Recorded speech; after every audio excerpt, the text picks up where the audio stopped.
there's a couple ways B2B companies could think about out-of-home placements. One is the flex, right? Hey, we're the best, or we're number one in the industry. We have the largest share. You see companies like Salesforce and Oracle have been doing that for decades, right? Another tactic is, hey, we solve this problem. And I think B2B companies often forget that they solve a problem and they forget to include the problem on the, in the creative.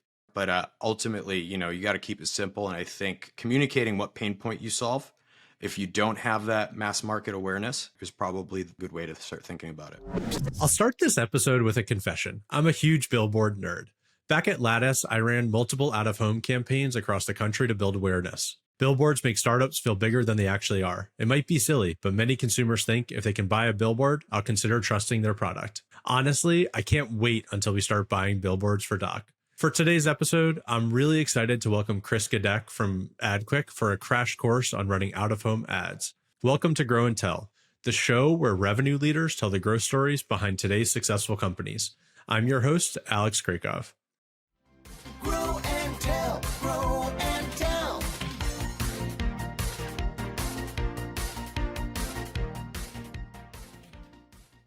Chris Gadek has been the VP of Growth at AdQuick since 2018.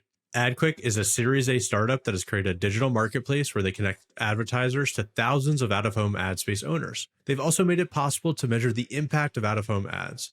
I wanted to have Chris on the show to go deep on out-of-home advertising because I think it's one of the most underused strategies for B2B startups. We discussed how AdQuick built its two-sided marketplace, how it digitized an old-school industry, and got into lots of tips for running a strong billboard campaign.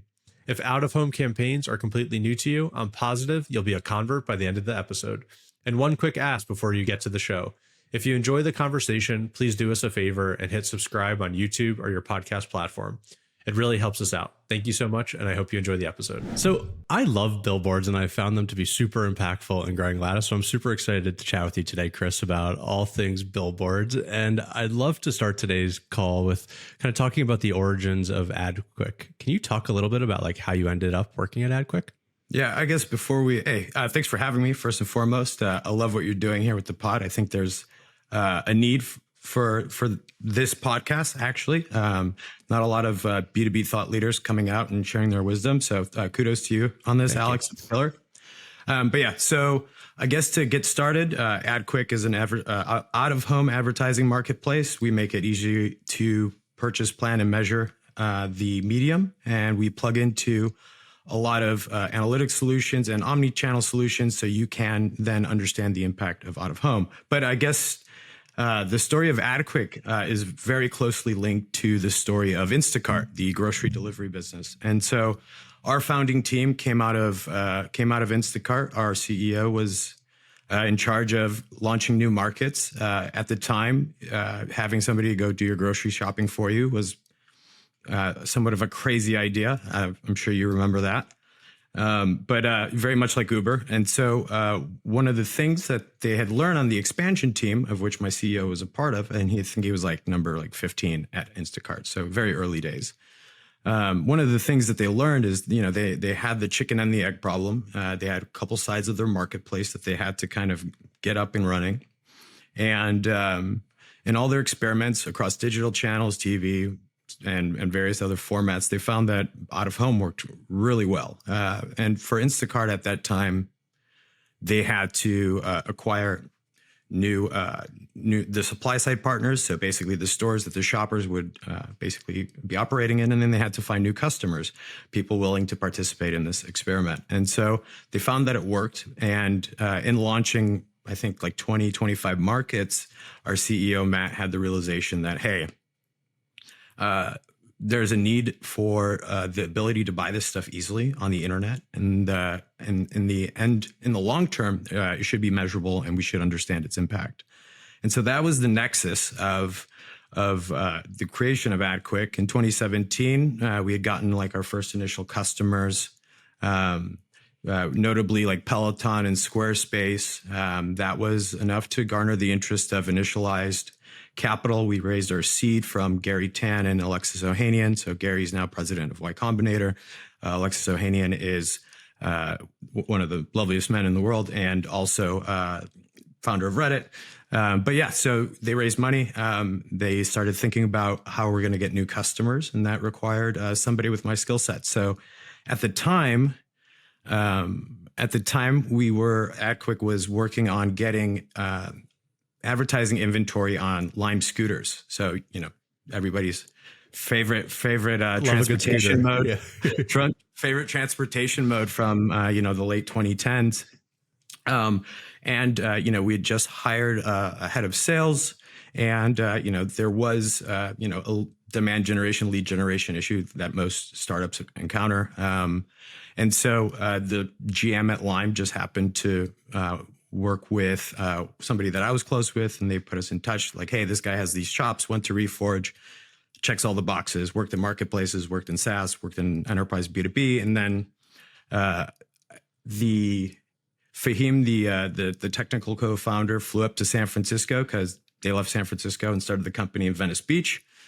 Flew up. They showed me the product at Phil's on Market Street, and what was supposed to be 30 minutes turned into a few hours of nerding out and thinking about how we can kind of grow the initial customer base. And I basically told them, like, I'll see you guys in 2 weeks. And I picked up my life in San Francisco and moved down to Venice Beach, got a place right on the ocean, and the rest is history. It's amazing.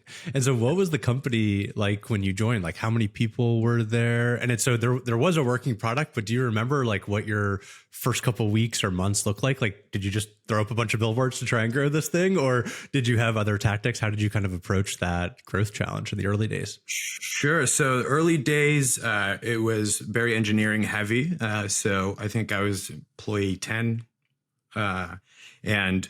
And so we only had like 2 salespeople, a head of sales, and the most were developers, scattered across, multiple countries. We did remote before most of the world went remote, so that was kind of cool. But in terms of early traction, we had those early wins. I think within the first 2 months, we had lost our largest customer to an agency, which was fucking terrible. And then subsequently we lost like our second customer to another agency using the same tactic. And so really, honestly, had to kind of start from scratch. I joined in 2018. The preceding year's cohort kind of fizzled out in terms of revenue retention. And so we had to pick it back up. And so not coming from the advertising world, I had to kind of learn about the market as fast as possible. And then obviously, Alex, you've been based in San Francisco, so what the footprint of out of home in the Bay Area is. It's all like startup stuff, but that's not universal. That's not the case in other markets. And when you live in your little tech bubble, you're like, oh, people advertise other different types of products in different cities, and that became so apparent when I moved to Los Angeles, and then I realized that there were no software billboards, and it was only like entertainment billboards and ambulance chasers, right? So. It was kind of eye-opening. And so when thinking about growth, I put myself in many digitally native marketers' shoes, which is understanding what are the questions I have about this medium. And the early days of growth were building out engineering as marketing tools to answer the most common questions. Really quickly, it's important to note that the industry itself is very sales driven. And so not a whole lot of like content out there for people to do self-discovery, self-education. Historically has been gated behind somebody that you need to talk to via email or phone call. And so we did a bunch of research scraping Quora, scraping Google, and we kind of quantified the amount of questions based on the topic. We ran some clustering algorithms over that. And then that basically informed our strategy of like what tools we should build for people like ourselves who go and self-educate and then, try to find the answers themselves online. And it turns out that like 40% of most queries around out of home and billboards in general pertain to cost and pricing. And so we built in the early days, one of the first things we did was build like a calculator that ended up swallowing, a majority of the searches on Google. And that was, that's how we kicked it off in addition to, running some ad programs in the early days. That's awesome. It reminds me a little bit of like HubSpot's playbook with the website grader. If you remember that thing where you can put in your website URL and then, it's been out of information. And then, it's like, oh, your website's crappy, your website's great. And then it's a bunch of just lead gen for HubSpot. It's super smart that you kind of took that same playbook for the billboard side of things. Yeah. And, to your audience, especially the younger folks in B2B, if you haven't read Traction by the founder of DuckDuckGo, Gabriel Weinberg, and Justin Maris, who's got Kettle and Fire. Incredible book. It's a good way to kind of think about which levers to pull in the early days and how to quantify their impact. It's a great book. Yeah. I'd love to spend a little bit of time talking about like how AdQuick sort of built out this out-of-home network, because historically out-of-home had this like very fragmented group of providers, and then it seems like AdQuick sort of aggregates it all into one place in this beautiful digital format, and there's like 1,500 plus premium providers. Like, how did the company sort of go about building out this network? How did you convince people? I mean, was it just a giant sort of biz dev sales effort? Can you kind of tell that story a little bit? Yeah, sure. Having worked at multiple marketplaces, it would be remiss not to tell you that most great marketplaces start with CSV uploads. So in the beginning, we built inventory ingestion systems. And so every media owner in this space, large or small, had a custom Excel grid that they used with various attribute and value pairs. And basically, we just built an ingestion engine to take all these unique grids and then, kind of standardize them and build it into a model on our back end. But, those were the early days. As we grew, media owners were also building their internal systems. So in the landscape of the supply side of our marketplace, so the media owner companies, there's about 3-4 large players. They are publicly traded. They do billions in revenue.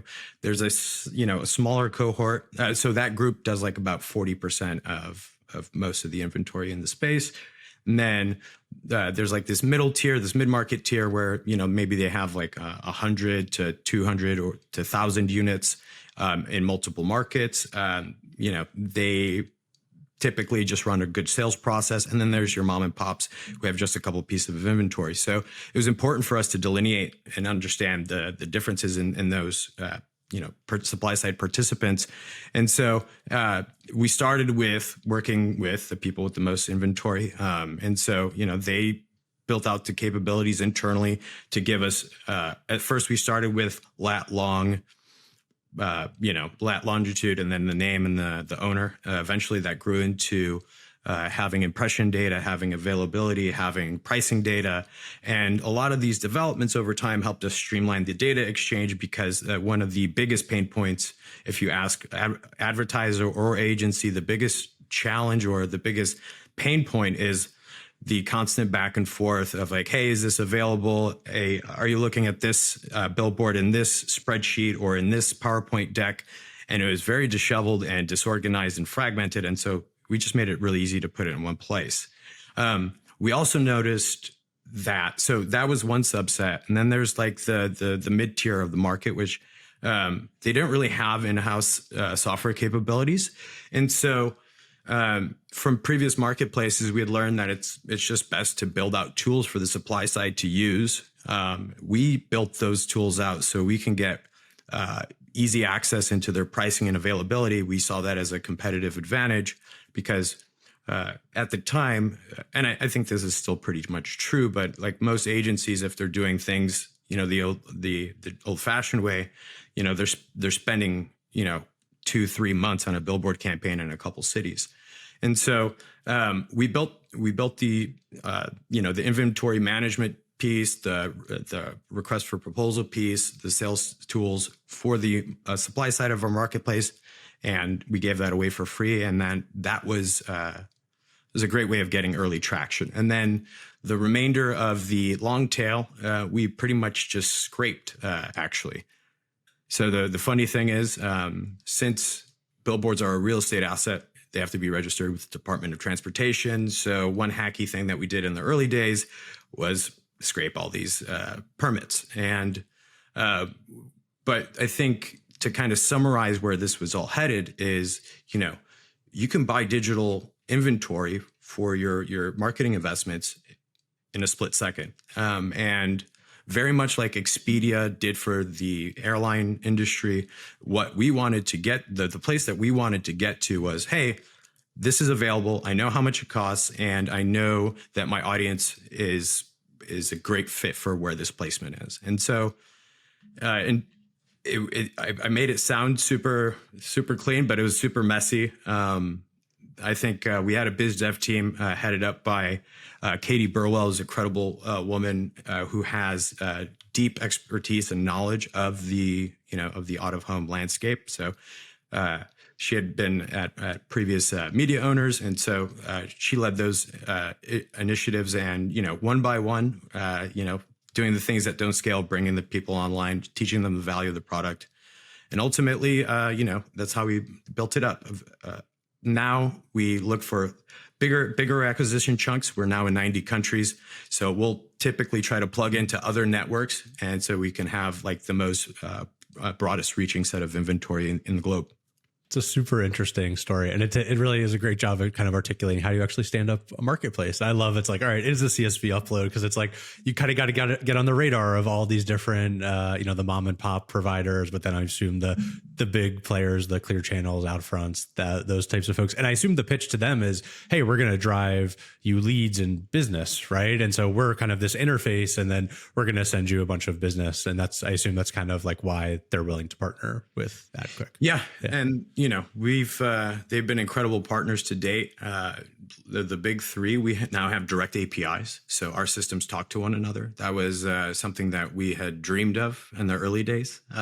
This would be so much easier if, they were a software company, but they're not. These are some are family-run businesses that have been around 100 years.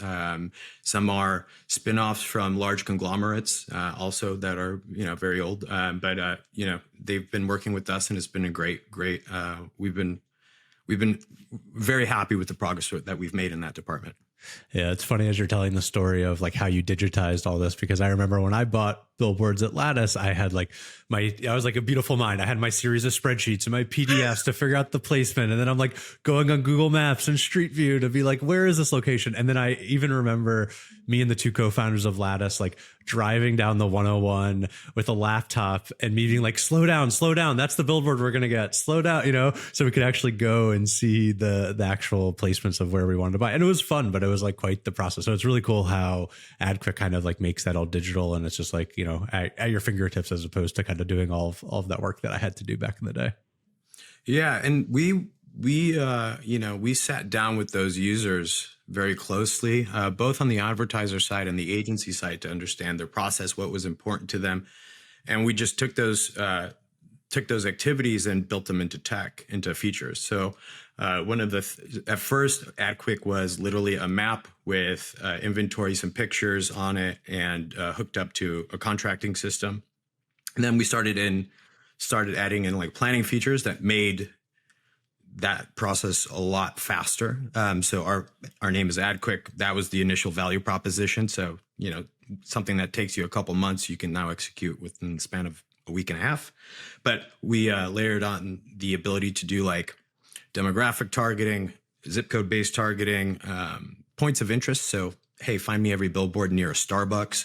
So we plugged in a bunch of APIs that powered the location intelligence there, and that made it super easy to do like, hey, I want all the billboards within like two miles of a Carl's Jr. or something, or a Taco Bell. And we were able to build out those functionalities. And then most recently, the final piece is audiences. So the digital audiences that you use in your day-to-day for your marketing investments are now readily transferable to use for planning in the real world, which is kind of neat. Really cool. And then can you talk a little bit about how attribution fits all into this? Because I think AdQuick has made some really good strides in actually like, how do you measure the success of billboards? And you were telling me before this, I think COVID and 2020 and all of that was kind of a good kick in the butt for AdQuick to start building all this attribution stuff. Can you share that story? Sure. Yeah. So this was a wild time. So we had raised a Series A February 2020, March 11th. the world shuts down, everybody's locked in their homes, and nobody knows what to price their wares at because everybody's locked in their house, and there's only a subset of the initial audience that was seeing these ads in the real world, going forward. And so in the earliest days of the pandemic, one of the things that we wanted to answer for the supply side of our marketplace, and we wanted to be helpful, is to understand what percent of traffic is still around, post lockdowns. And so we started developing technologies in which we would pump in mobile device IDs into the platform and then start to track exposures to certain placements. When we rolled all that stuff up, we were then able to go to each one of our media partners and be like, hey, your inventory is in this town. We're seeing, 60% of normal of pre-COVID levels in terms of mobile device ID action or device behavior. So that was something that we can track and kind of, basically the suppliers didn't know what to price their wares at given the changes. But so once we developed like the exposure modeling, then we just needed to map that to the conversion. And so in the early days, there's a whole suite of ways that we can measure now. But in the early days, it was map the exposure to the location, and then have a pixel that catches it on the other end and can basically inform any success event on a website, on a mobile app, or in store. But in thinking about out-of-home measurement, just like everything else, I know that grow at all costs is kind of gone. But growth marketing should still be, part of everybody's repertoire. And so we usually tell our clients, start, test, measure, scale. Given that out of home is a reach channel, any campaign is inherently going to reach audiences with varying degrees of intensity. So some people may have not heard of you, and so therefore they're learning about you for the first time. Some people may have know who you are, and then they'll click through, right? They'll see your billboard, they'll take action, they'll go do something on your website or your mobile app.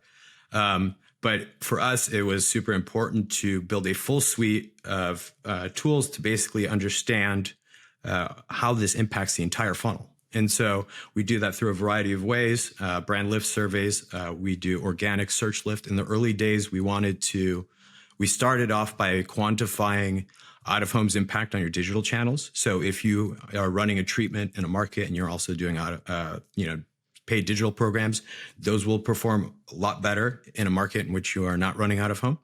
Just, that's just like an accepted truth. But we've evolved into, now doing, statistical modeling. We plug into most MMMs, MTA models. And so basically wherever you operate, you can effectively measure your campaign.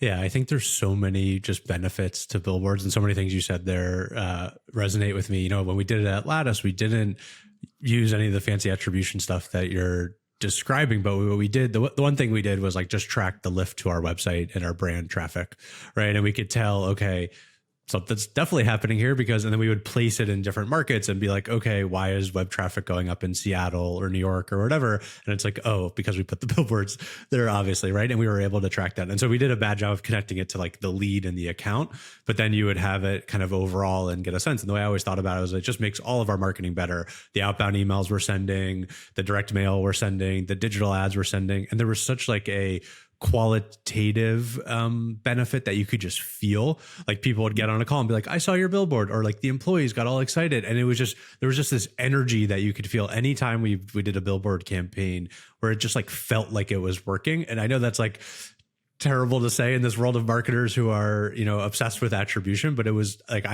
it really did work. Like you could just feel the momentum that it drove in the business. I think there's so much intangible stuff of just feeling bigger than you are, building a big brand, seeing legit. Like we did our first billboards at Lattice, like I think just after Series A, and it was like, oh wow, this is like a real company. That was kind of the impact we wanted to have, and it did that. That's a perfect time to start thinking about making that big splash. I went to school in Northern California, and one of my professors for my MBA, I did an MBA with the data science, but not very relevant to startup life, but relevant for running a company. One of my professors, Chuck Byers, he was the head of comms for TSMC, Taiwanese semiconductor manufacturing company. And he showed us like this old ad from like McGraw-Hill, like from the 50s. And it's like some cranky old man in a chair. And it's like, I don't know who you are. I don't know your company. I don't know your product. I don't know what your company stands for. I don't know your customers, your record. What is it you want to sell me? And I think that when you have a well-placed billboard, you can shortcut that a whole lot. You know, that's, you got to, like, if you want to have a successful B2B business, you have to be able to answer those questions confidently. And I think if you have a well-placed billboard, you can, and a well-designed website, you can really shortcut those conversations and shrink your sales cycle. Yeah. And I think that why they're so impactful for B2B, like I think most people think, all right, they're really good for consumer because everyone can buy the product, right? If it's consumer. So huge reach on a billboard. But I think it's so good for B2B because every B2B company is so focused on their persona. Like at Doc, we're selling into sales and customer success. Lattice was HR, but that's only one important persona. There's so many other people at the company, the CEO, the CFO, the employees, all these people who might not really know about you. But if a billboard goes up, they probably saw it. And then when your, order form goes to the CFO for approval, they're going to be way more likely to be like, okay, that seems like legit. I know of this company for some reason, and they don't even know why they're thinking that. But I think things like, just big brand advertising in general can be so impactful there. So I don't know. I'm a big fan. I can't wait to do it at Doc. Yeah.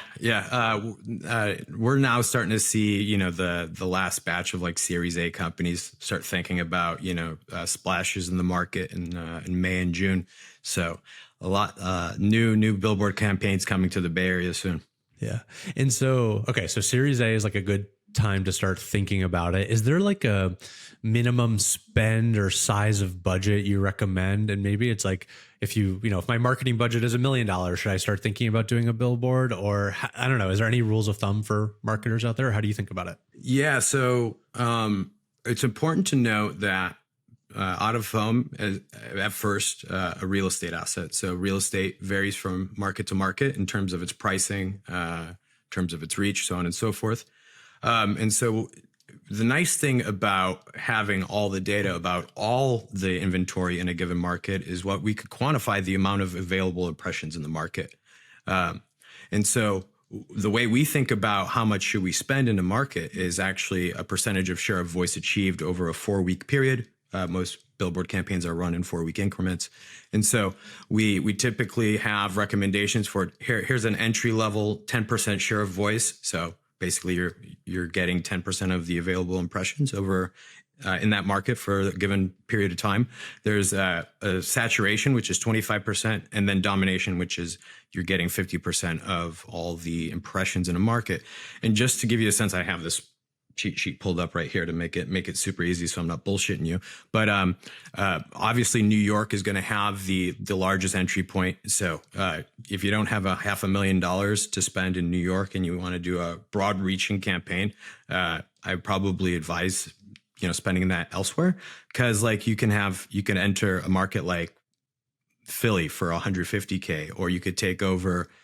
Some cities you can literally take over for, a couple $100,000 for an entire month. And I think the way to start thinking about it is which markets have my audience there first. And then you can arbitrage. Okay, well, this has a high concentration of the audience that I want to reach, and it's a cheap market. And so when you start to work with us, and we typically in the first couple campaigns you run with us, we operate kind of like a concierge white glove.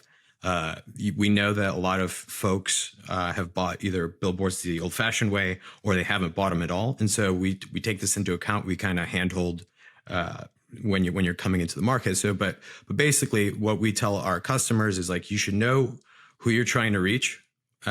We can help you find them in the real world, but you should know your personas, and you should probably have at least some budget carved out to hit that entry point. So. For most markets, that entry point's like $50K.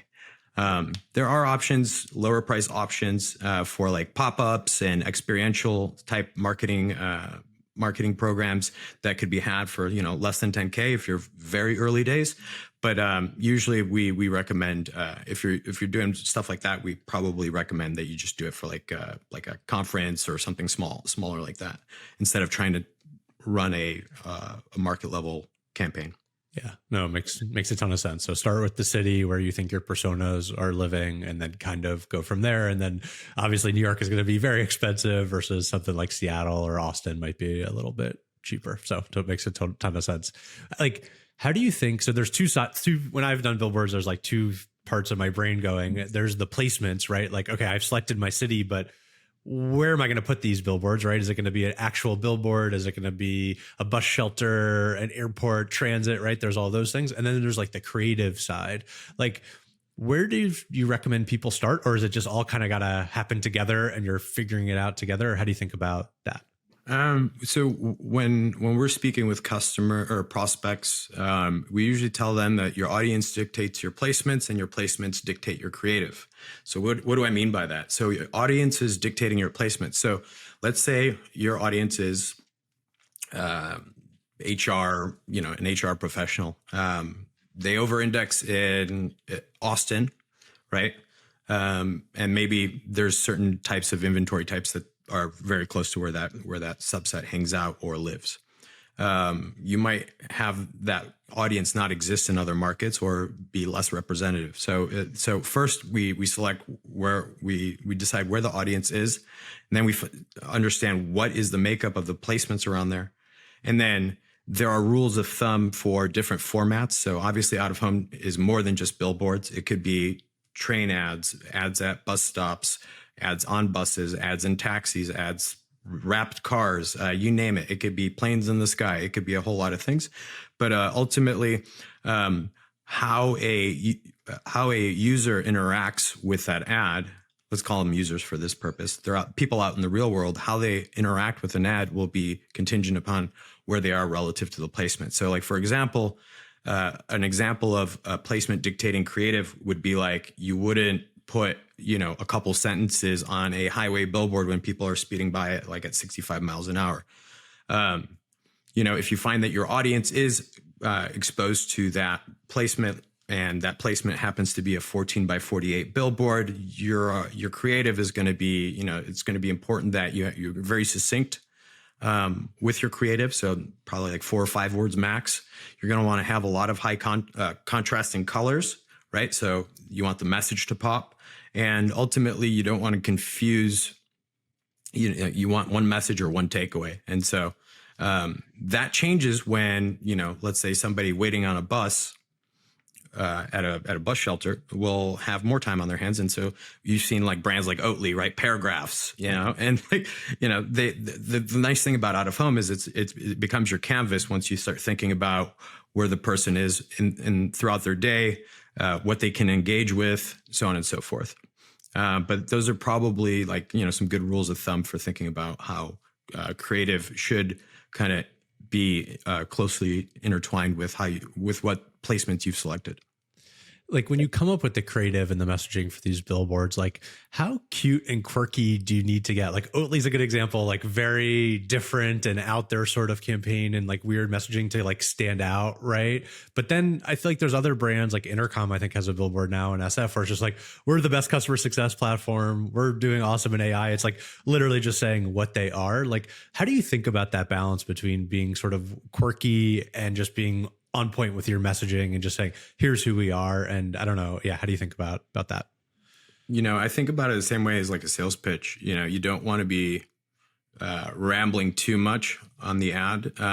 There's a couple ways B2B companies could think about, out of home placements. One is the flex, right? So, hey, we're the best, or we're number one in the industry. We have the largest share. You see companies like Salesforce and Oracle been doing that in print, in TV for decades, right?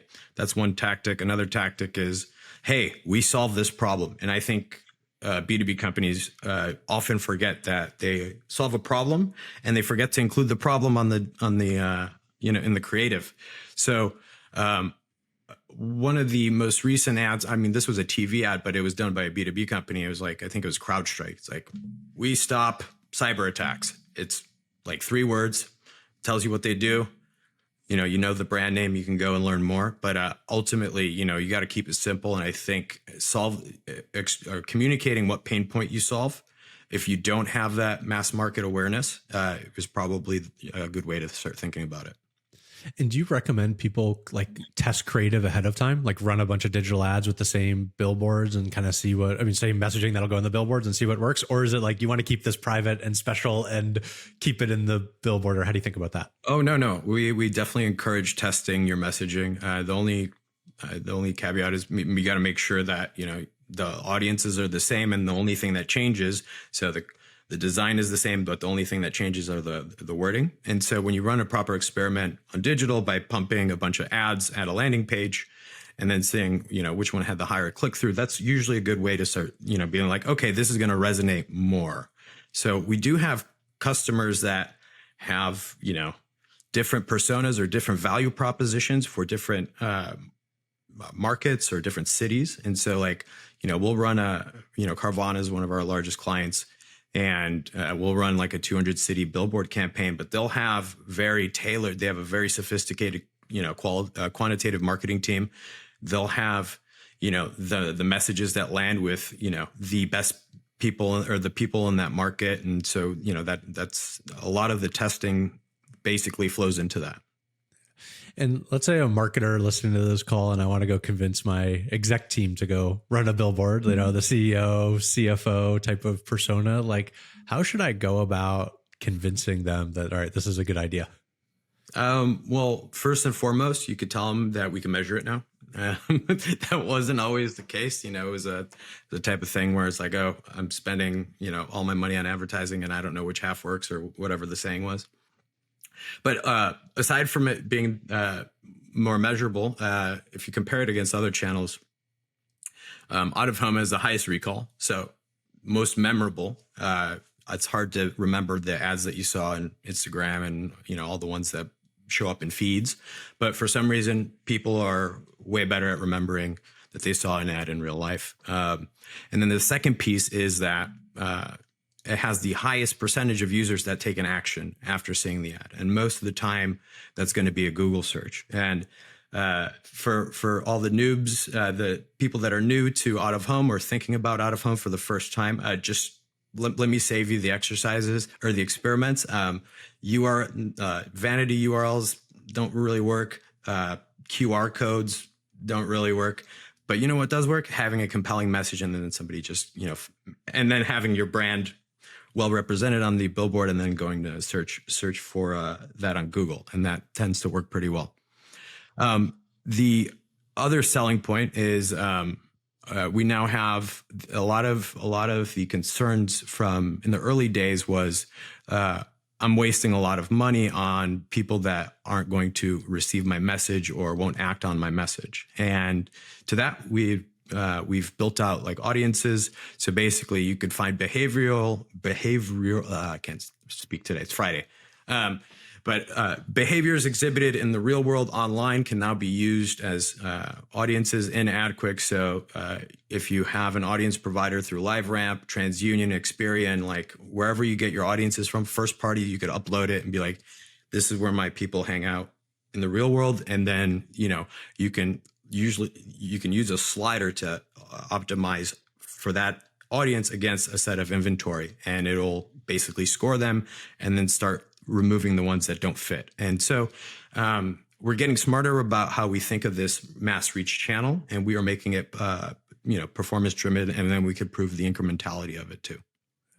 I was trying to think about how I convinced Jack and Jay Zecker as a CEO and COO of Lattice to do billboards. And Jack was the CEO, was definitely thought it was fun and exciting. I think even in my first week of working there, he's like, when do we get to put up a billboard? He thought it was fun and exciting. But I still had to make a case. And I think what I did was try and bring them along through the process. So there was as I was starting to explore, showing them the placements, building decks to kind of show how it's going to work, how much it's going to cost. Here's what the creative is going to look like, and try and do as much work before I pulled the trigger on the spend. And we also started small. I think in the first year we did it, we started with just 2 billboards in SF. And then the second year we did a bigger buyout with transit, the bus shelters all around the city. And then we could see that working. And then we had a giant campaign, actually a plan for COVID that never ran, unfortunately, as I'm sure a lot of people, but it was like this slow incremental build, and then also kind of bringing them along with the process, and then showing it in context of the overall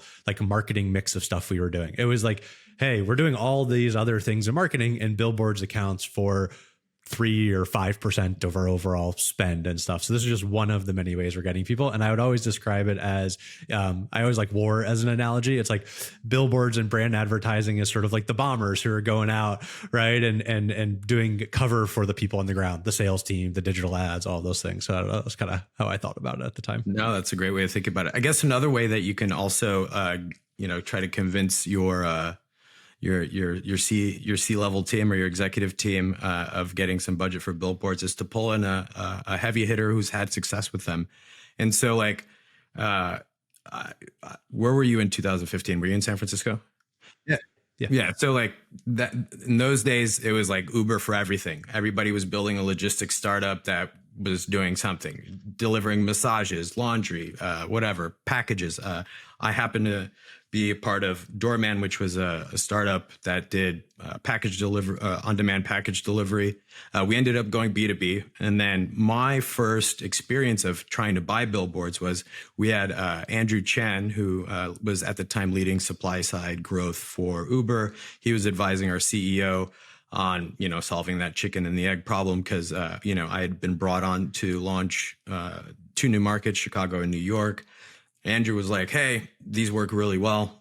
And then I went through that whole process. And so we didn't end up buying because it was just the experience was like pulling teeth. And then it turned out that like it was way more expensive than we had originally anticipated because, going back to that earlier part in the conversation, there wasn't really a whole lot of information out there to self-educate. And so one good way was to be like, hey, they're successful. They're seeing success with this. Not really quantifiable, but they said it worked. So that's another way to think about it.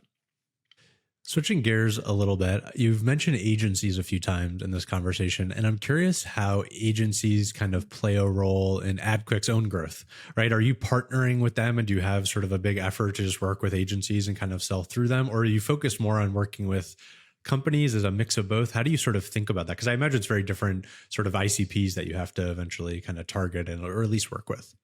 Sure. Agencies, we want to be the plumbing for everybody. So irrespective if you're an advertiser, an agency, we have values that we have a value proposition that kind of transcends those 2 personas. But we think about agencies in the following way. So there's the large holding company networks, your WPPs, your IPGs. Those are slow moving conversations. Everybody in B2B knows that the larger the company gets, the longer the sales cycle gets, the more consideration it is, and a lot of the times these are like multi-year discussions. And so we haven't really worked a whole lot with those, but there is a very large mid to long tail of agencies that we do work with. And so there's two buckets that we kind of put them in. One are the specialist agencies. These are people who are pros at buying out of home, albeit the old-fashioned way. They probably have, a list of 200 media salespeople in a spreadsheet somewhere, or and they do a lot of this stuff kind of the old-fashioned way. We've seen a lot of those folks just put all their media planners onto AdQuick in a white-labeled instance, and they've that shortcuts their entire workflow by like 70%. And so we've seen some success there. But the way that we operate most closely, given that we place an outsized amount of importance on the measurement piece, is we typically work with agencies that are full service, but are missing that like out of home piece. So they'll do like, the digital, they'll do, SEO, or they'll do TV. And then, they don't really have an out of home partner. So we'll typically work as a, like a concierge or a managed service and help them deliver the best campaign to their clients. So we don't have a preference, but we do prefer that all campaigns are measured. And so we can kind of start to understand how the channel impacts different business models, different companies of different sizes. and across different use cases for launching, right? So it could be like a product launch, geo expansion, you name it. So we wanted to collect enough data to have benchmarks so we can further excite the market about the media format. Can't do a podcast these days without talking about AI. And I know you've been running some AI experiments. Can you talk a little bit about AI, what you've been playing around with? And I don't know, do you think it'll have an impact on the out-of-home industry, or how do you think about that? Sure. So Alex, just to confirm, are you talking about how we're using AI for AdQuick products or how we use AI internally as part of our growth team? Both. I'd be curious both. Yeah. So we've been working closely with probably 5 or 6 YC companies in the AI space over the last 18 months. I think the channels that have been impacted the most by AI have been our SEO content writing, obviously. We have we're doing a brand new refresh, but we have like 14,000 pages on the website programmatically built that feed off of our database. And then a lot of the content that gets populated is, basically takes the data in our database, packages it up at the city level and tells a story. So that's one way that we're using that internally.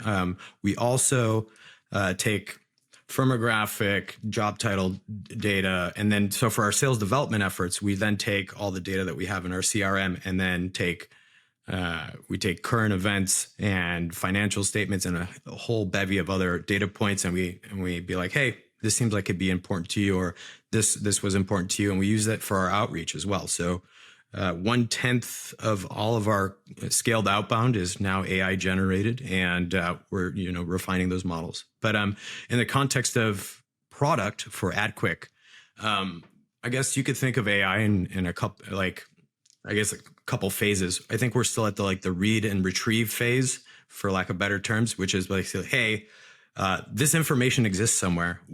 Go find the information and then return it to me, right? So when we built out we just shipped an AI assistant. Its goal is to basically answer any questions, city level market data around impressions, pricing, CPMs, number of participants in market, number of inventory in market, just rolled up, metrics that a media planner might or a marketer might care about. So we took that knowledge gap or knowledge base and packaged it up into a custom GPT. And then we also took one of the neat things that we've been doing at AdQuick is most of the industry is not set up like a B2B revenue organization. So what I mean by that is you'll have full cycle sales, like for most of the participants. So they'll open up the account and they'll do all the mid funnel stuff and then they'll close the deal.